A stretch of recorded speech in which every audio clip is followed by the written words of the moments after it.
Hey everyone, in this video we're going to talk about the power rule for derivatives. So we're going to want to use the power rule to take a derivative whenever we have a function x raised to some power n, where n is some number. So whenever we're taking this derivative, we're going to take the exponent n and multiply it by our function x raised to the power that it used to be raised to, minus 1. So to see how this works, let's look at some examples. So example 1 says, take the derivative with respect to x of x cubed. So by the power rule, we're going to take our exponent and multiply it by our function raised to the same power, minus 1.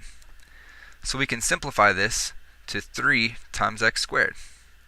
And that's how we take this derivative using the power rule. Okay, now let's look at example 2. Example 2 says, take the derivative of 1/5 times x to the 5th. So we know whenever we're taking derivatives, we can always pull out constants. So we can pull out that 1/5 and just take the derivative of x to the 5th. So now 1/5 is going to be multiplied by the derivative. And by the power rule, the derivative is going to be our function multiplied by the exponent, so 5 times x to the exponent minus 1. So that's going to be 4.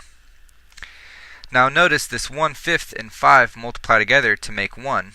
So we can simplify this to just x to the 4th. And that's going to be the answer for example number 2. Alright, now let's look at example number 3. This says take the derivative of 1 over x squared.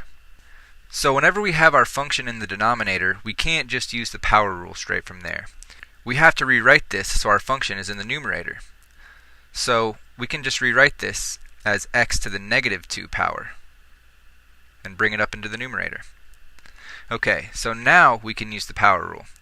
So the power rule says to take our exponent and multiply it by our function, so we'll have minus 2 times x, and then raise it to the same power, minus 1. So minus 2 minus 1 is going to be minus 3.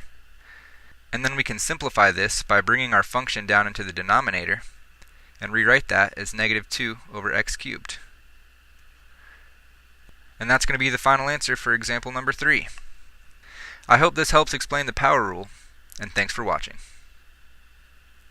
If you thought this video was helpful, please subscribe, like, and share with your friends.